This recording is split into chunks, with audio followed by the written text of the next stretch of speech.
Je vais donc te présenter tous les business que j'ai testés, ce qui a marché, ce qui a foiré. Et surtout, je vais te présenter exactement la méthode que je ferais aujourd'hui si je devais repartir de zéro pour lancer un business. Donc reste bien jusqu'à la fin parce que cette partie va vraiment changer la donne pour toi. Je suis partie de zéro en 2021. J'ai testé plein de choses pendant mes études et pendant mes CDD. Quand j'ai commencé à gagner de l'argent sur internet, j'ai quitté mon travail et je suis partie vivre à Malte. Et ensuite, je suis partie à Paris, puis à Bali, en Thaïlande, au Japon, enfin bref, un peu partout. Mais je suis aussi passé beaucoup de temps dans ma ville natale. Et depuis donc ces 3 ans, je vis à 100% de mon activité et de mon business en ligne. Et ce que je veux te présenter dans cette vidéo, justement, c'est pas le résultat, mais c'est plutôt le chemin, avec mes vraies erreurs. Personne t'en parle aujourd'hui sur internet, tout le monde te vend le résultat, mais moi, mon objectif aujourd'hui, c'est de te partager justement ce chemin qui sera pas forcément le plus facile. Donc avant de parler de comment j'ai généré mon premier euro sur internet, je vais te présenter tous les petits trucs que j'ai testés avant. Donc déjà, il faut se remettre un petit peu dans le contexte, puisque j'avais commencé un petit peu à chercher des opportunités en ligne en 2020-2021. Forcément, comme tous les marchés, il y a des tendances, des choses à des moments qui marchent plus que d'autres. Et à cette époque-là, clairement, ça va être plus ce qui est dropshipping et il n'y avait pas encore la hype qu'il peut avoir aujourd'hui pour l'entrepreneuriat ou en tout cas pour le monde du business en ligne de manière générale. Donc à l'époque, je faisais énormément d'achats-reventes sur internet, je faisais énormément d'achats-reventes sur Vinted. J'avais encore très peu de copines qui l'utilisaient parce que c'était quand même il y a plus de 5 ans, donc ça faisait un bon moment. Et là, clairement, j'achetais des produits, je les revendais plus cher, ou alors j'achetais des choses sur Vinted que je revendais plus cher par la suite. Je faisais mes petits colis, ça me permettait de gagner de l'argent, je faisais entre 200 et 300 euros par mois. Mais quand on est étudiant, 200 et 300 euros par mois en plus, ça change clairement la donne. Ensuite, il y a eu cette fameuse mode du dropshipping, donc j'avais un petit peu glissé le nez là-dedans. J'avais commencé à faire un premier site de drop. Mais je suis pas allée au bout pour être honnête. Ça me prenait énormément de temps, c'était extrêmement technique et j'avais clairement pas les compétences en fait d'aller plus loin que ça. Par contre, ça m'a quand même permis de développer des choses, même si je suis pas allée au bout du projet, parce que du coup c'était à ce moment-là où j'ai appris à faire un site internet, où j'ai appris à faire davantage de beaux visuels et en tout cas ça m'a permis d'avoir des bases un petit peu plus solides on va dire par la suite, puisque c'est des compétences qui aujourd'hui me servent. Donc voilà, même si ce jour-là je n'ai pas gagné d'argent avec ça, ça m'a en tout cas permis de commencer un petit peu à me mettre dedans dans tout ce qui est un petit peu business en ligne de manière générale. D'ailleurs pour ceux qui ne me connaissent pas du tout, je m'appelle Ophélie Lacla et je suis issue d'un parcours en marketing et communication. J'avais fait aussi une première année de faculté en sciences du langage, donc on va dire que j'ai un profil un petit peu commercial de base, mais j'ai quand même un profil plus littéraire. Si vous vous demandez si c'est quelque chose que je savais déjà faire ou non, pas forcément, j'ai tout appris sur YouTube, j'avais aussi acheté des formations en ligne pour voilà justement apprendre plein de choses et on va venir juste maintenant parce que j'avais acheté une première formation en ligne de SEO pour justement apprendre à faire du référencement sur internet et c'est une formation qui m'a appris énormément de choses et c'est d'ailleurs en partie aussi grâce à ça que j'ai généré mon premier euro sur internet et je vais vous en parler tout de suite. Mon tout premier euro sur internet, c'était pas du freelance, pas du dropshipping, pas de l'achat-revente sur Vinted, je parle vraiment de mon premier euro que j'ai généré grâce à un business en ligne et celui-ci ça va être grâce à mon blog qui s'appelle Madame Canva. Il y en a beaucoup d'entre vous qui me connaissent via ce blog parce que par la suite j'ai fait énormément de tutoriels sur Canva en montrant mon visage et c'est comme ça que vous m'avez davantage connue sur internet. Mais à la base ce blog c'était 100% anonyme et c'était juste des articles de rédaction où j'apprenais aux personnes à maîtriser davantage Canva et je leur partageais plein d'astuces du coup qui leur permettaient de devenir meilleurs sur Canva. Dans ces articles de blog, je glissais à l'intérieur des liens d'affiliation qui me permettaient donc de générer de l'argent. Et en réalité, du coup, quand ces personnes cliquaient sur mon lien d'affiliation, j'allais gagner une commission. Je gagnais donc une commission dès que je parlais de Canva Pro, qui est donc la version payante de Canva, qui vous permet d'accéder à plus de fonctionnalités. C'est un abonnement qui coûte une dizaine d'euros par mois, et moi je touchais une commission de cet abonnement à chaque fois que quelqu'un s'inscrivait. L'avantage c'est que vu que c'est des abonnements, je touchais de l'argent tous les mois. Donc voilà, j'avais 30% de ces 12 euros et ma première vente en tout cas s'est fait comme ça. J'ai eu une notification un jour en disant que j'avais fait une vente, une commission d'affiliation. Donc j'ai gagné de l'argent, c'était vraiment mon premier euro sur internet, mais l'avantage c'est qu'après ça s'est démultiplié puisque j'ai fait plein de tutoriels, parce que les personnes sont restées abonnées très longtemps et du coup j'avais des commissions tous les mois. Même quand je ne travaillais plus sur mon projet, je continuais de gagner de l'argent et ça c'était vraiment très satisfaisant. Par contre, j'ai aussi fait une erreur de débutant, mais du coup je vous la donne, c'est que à ce moment-là, je m'étais vraiment focus uniquement sur Canva. En fait, j'avais aussi fait des petits blogs d'affiliation sur d'autres niches, dans d'autres domaines, donc j'avais gagné de l'argent, j'avais une chaîne YouTube principalement où je faisais des articles, pareil, des petites vidéos d'affiliation, etc. J'ai des vidéos qui m'ont rapporté 800 €, des vidéos qui m'ont rapporté 1000 €, des vidéos qui m'ont rien rapporté, des vidéos qui m'ont rapporté 20 €. J'ai une vidéo qui m'a rapporté 8 € aussi, donc ça c'est vraiment ma petite chaîne à l'ancienne que je vous mettrai en screen. Et je m'en occupe plus du tout, donc n'allez pas vous abonner, c'est juste pour vous montrer grossièrement. Mais voilà, donc j'avais vraiment, en fait, mon but après, c'était de faire de l'affiliation, parce que je me suis rendu compte que ça marchait, et donc je faisais de l'affiliation un peu partout. Sauf que j'ai commencé à gagner davantage d'argent avec mon site sur Canva, parce qu'il a pris beaucoup de notoriété, et donc du coup j'ai décidé de me focus sur mon site Canva. L'erreur que j'ai faite, c'est que j'ai abandonné le reste et j'avais donc qu'un seul programme d'affiliation sur Canva. Et malheureusement, à un moment, Canva a décidé de couper ce programme d'affiliation. Et c'est là où a été mon erreur, c'est que j'avais mis un peu mes œufs dans le même panier. Mais par contre, là où c'était pas une si grosse erreur que ça, c'est que j'étais quand même pas bête et je savais qu'on pouvait faire d'autres choses sur Canva. Et j'avais une personne qui m'avait envoyé un message en me demandant si je proposais des formations personnalisées. Et c'est là que je me suis rendu compte qu'il y avait potentiellement une demande sur Canva en 2022 ou 2023 à l'époque.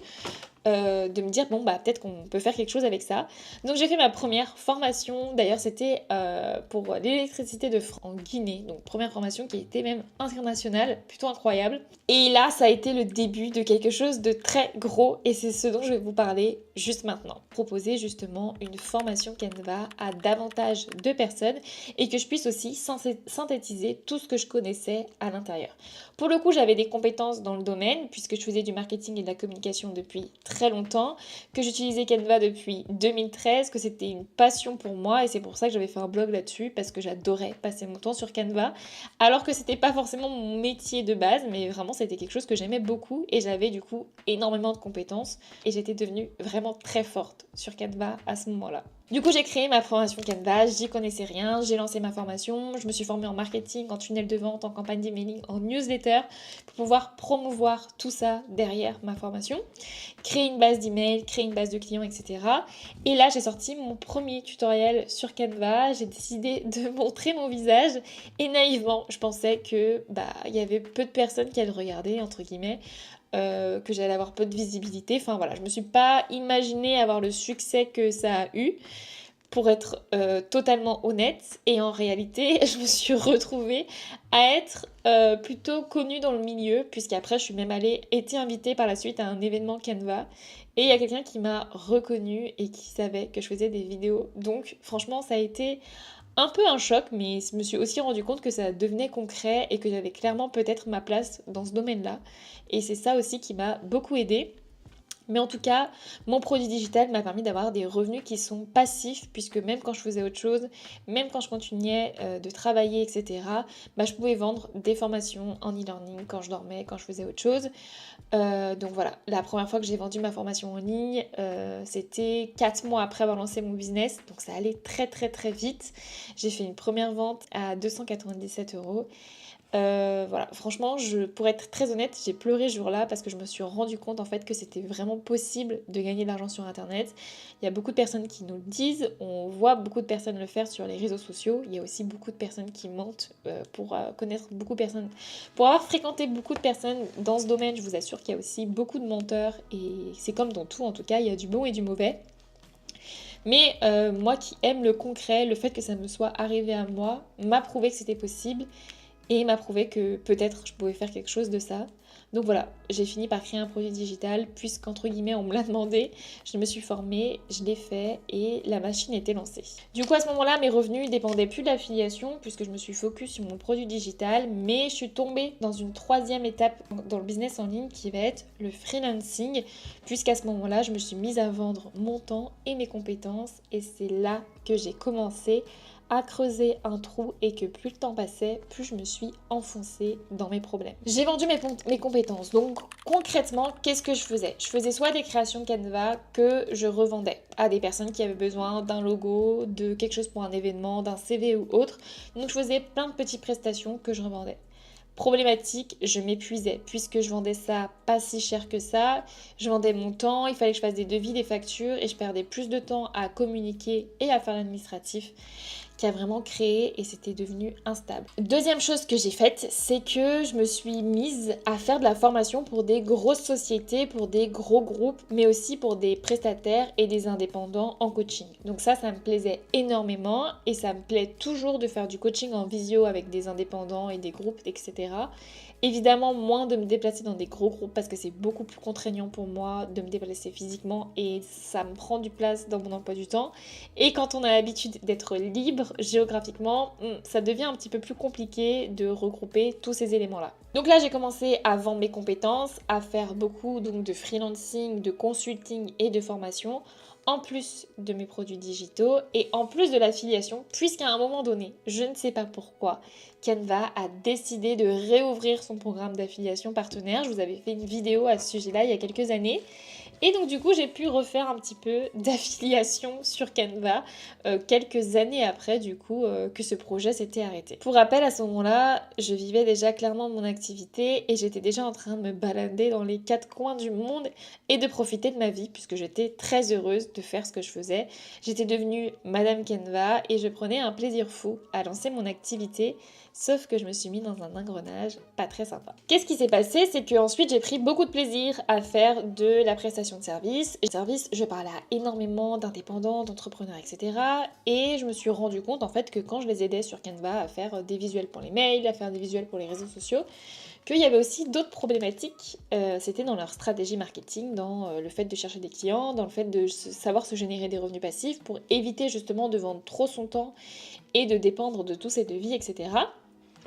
Donc j'ai voulu aller plus loin et je vous annonçais sur ma chaîne que je lançais un nouveau projet et que je voulais faire d'autres tutoriels, vous aider à faire plein de choses sur l'entrepreneuriat, etc., etc. Chose qui a été faite avec des erreurs et des parcours, je vous en parlerai encore après parce que franchement j'en ai fait plein, donc je préfère vous les donner maintenant. Mais voilà, bref, grossièrement, c'est ce qui s'est passé. J'ai voulu en tout cas sortir de Canva et apporter beaucoup plus de choses puisque je m'étais enfermée dans une micro-niche, dans un spectre et au bout d'un moment, je m'ennuyais un petit peu là-dedans. Du coup, j'ai pris ensuite par la suite des missions de freelance, mais cette fois-ci avec des infopreneurs, donc des personnes qui vendent des formations, puisque j'étais moi-même une vendeuse de formation Canva. Donc là, c'était des personnes qui avaient des formations de plus grande envergure, avec énormément de salariés, de freelance, enfin voilà, une soixantaine de personnes dans les équipes. Et là, mon rôle, en fait, c'était d'être un peu le bras droit de ces personnes-là, les aider à développer autant le marketing que de la création de contenu, que de gérer les équipes de freelance, etc. C'était vraiment des postes de CEO, enfin voilà, de vraiment de bras droit. Et je faisais ça en freelance, et c'est des missions de freelancing qui sont très bien, qui sont plutôt bien payées. En moyenne, vous êtes payé 3 à 4 000 euros par mois et vous travaillez 4 jours par semaine. Donc voilà, c'est des postes qui sont plutôt intéressants et vu que c'est des projets qui sont plus gros, ça me permettait de retrouver un petit peu ce que j'avais avant dans le salariat quand je travaillais dans le marketing, donc des projets de plus grande envergure, avec plus de budget, moins de limites, plus de possibilités et forcément on peut faire plus de choses, on peut exprimer plus sa créativité. Et donc du coup, j'ai commencé à glisser petit à petit de plus en plus là-dedans. Sauf que est revenu le monde où c'est bien de travailler pour les autres, mais j'avais l'impression de ne plus de ne plus travailler à 100% pour moi, puisque j'étais revenue un petit peu sous un patron, même si j'étais à mon compte. Et c'est pour ça que je vous ai sorti une de mes vidéos où je parlais de la différence entre vendre son temps et créer son propre système. C'est-à-dire que j'avais la chance, quand je me suis lancée en ligne, de créer directement mon propre système et d'être directement 100% indépendante. Et j'ai fini par me raccrocher, par gagner de l'argent via quelqu'un. Et c'est vrai que je me suis dit que sur le long terme, en réalité, c'est beaucoup plus intéressant de créer son propre système que de continuer de travailler pour le système de quelqu'un. C'est donc à ce moment-là que j'ai décidé de revenir un petit peu à mes sources et à mes premières idées et à mon premier business qui est donc l'affiliation, puisque en attendant, tout ce temps est passé évidemment, mais je continuais de créer des vidéos sur YouTube, je continuais de faire des tutoriels et je continuais de mettre des liens d'affiliation sur mes vidéos pour des outils que je vous présentais. Je continuais de mettre ça pour comment ouvrir sa boîte, etc. sur tous mes conseils. Et donc, je continuais en parallèle de tout ça de gagner des revenus en affiliation. Et je me suis dit que clairement, si je prenais plus de temps pour faire tout ça, je pouvais générer beaucoup plus d'argent. Et c'est donc pour ça que je me suis retrouvée là où je suis aujourd'hui. C'est-à-dire qu'aujourd'hui, je vis exclusivement de l'affiliation de mes vidéos YouTube et de mes produits digitaux.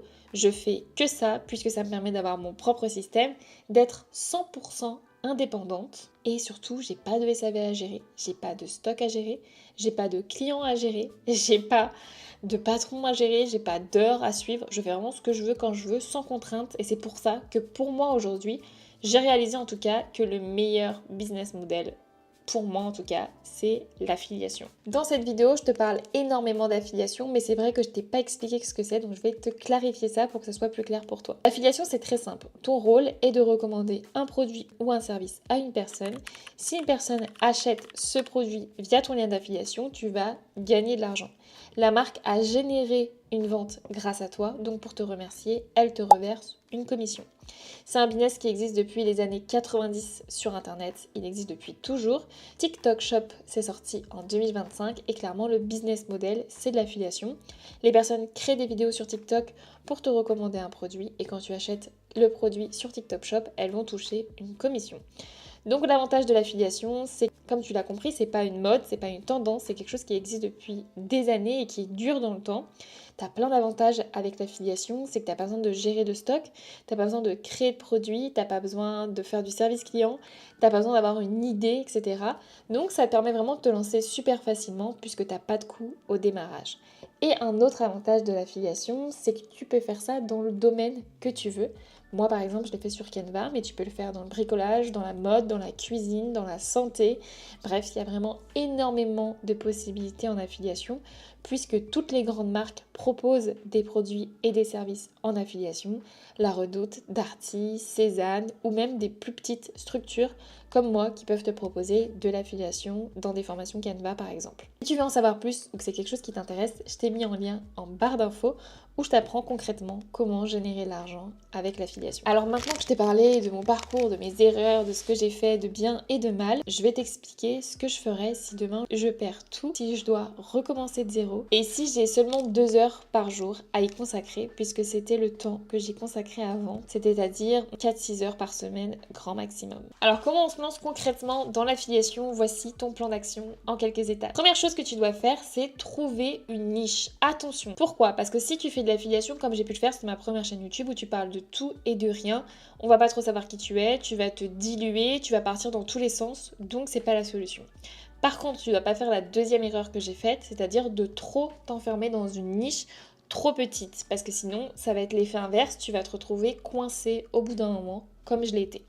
Donc l'objectif c'est de trouver le parfait équilibre. Comment trouver justement ce bon équilibre entre une niche trop focus et trop large? L'objectif ça va être de répondre à une problématique précise pour une personne précise. Les outils pour les freelances qui veulent s'organiser. Précis mais large audience. Le sport, les sports qui sont accessibles pour les femmes enceintes. Assez large en termes de type de sport mais précis parce que ça touche uniquement les femmes enceintes.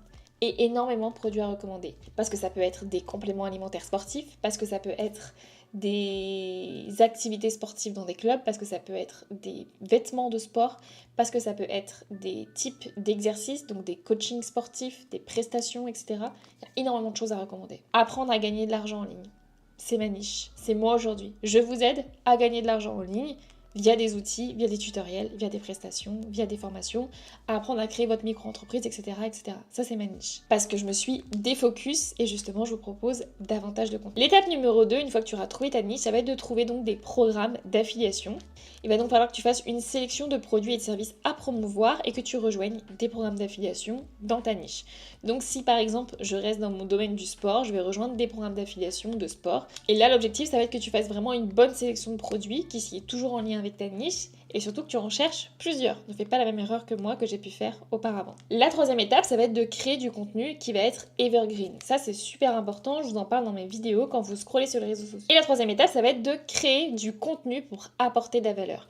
Là, il y a plein de personnes qui me disent oui, mais quand tu fais de l'affiliation, tu testes pas forcément les produits, donc tu mens, etc. Pas du tout. L'affiliation, c'est pas comme le MLM, c'est pas comme tous ces petits business. Je vais être un petit peu dénigrante là-dessus, mais où il faut absolument vendre pour vendre. Vous avez tous les produits du monde qui sont disponibles en affiliation. Les personnes, elles ont déjà une intention d'achat, elles sont déjà en train de comparer, elles sont déjà en train de chercher un avis. Elles savent qu'elles veulent un robot de cuisine, elles savent qu'elles sont enceintes et qu'elles cherchent une solution pour faire du sport. Elles ont besoin de ça. Vous, votre objectif, c'est d'apporter de la valeur. Et je le répète tout le temps, ça va être vraiment de leur dire, bon bah voilà, tu veux faire du sport, tu peux faire ça, ça, ça ou ça. Quoi qu'il arrive, peu importe le choix de la personne, vous allez toucher une commission. Donc, le but de votre vidéo ou de votre contenu, c'est juste de dire, bon bah voilà, t'as le choix entre A, B, C et D.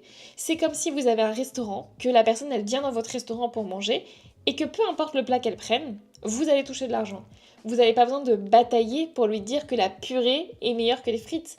Peu importe ce qu'elle va choisir, l'objectif c'est qu'elle aime ce qu'elle mange, c'est qu'elle se fasse plaisir quand elle est dans votre restaurant, et vous à la fin vous serez payé pour le travail que vous avez fourni. Je grossis vraiment les traits, mais pour moi l'affiliation c'est ça, puisque ça va être vraiment votre objectif d'apporter de la valeur et d'aider la personne à, entre guillemets, prendre la bonne décision pour elle, indépendamment de l'argent. Ton objectif c'est donc pas de vendre les produits, ça va être d'apporter de la valeur, d'en parler, de les présenter, et les commissions elles vont arriver quand les gens ils te font confiance. Personnellement, je suis partisane de faire les choses bien. Sur le long terme, ça finira toujours par payer. Et c'est pour ça que pour moi, TikTok Shop, ça peut pas vraiment marcher sur le long terme parce que c'est justement de la vente comme ça, de liens, etc. Et c'est pas forcément le plus intéressant. Une fois que tu as créé ton contenu, la quatrième étape, c'est très simple, ça va être de dupliquer et de continuer pendant au moins, s'il te plaît, 3 mois. 90 jours, c'est pas grand chose. Prends un objectif que tu peux tenir. Si toi, c'est une vidéo par semaine, un contenu par semaine, fais-le. Vaut mieux suivre tes objectifs et être fier de toi et tenir sur le long terme que de faire 10 vidéos, d'arrêter, de reprendre, etc. C'est pas du tout bon. Donc voilà, un rythme régulier de marathonien et tu verras ce que ça donne au bout de 3 mois. Donc voilà pour ça. Merci en tout cas d'avoir regardé cette vidéo et on se retrouve très vite pour un prochain tuto.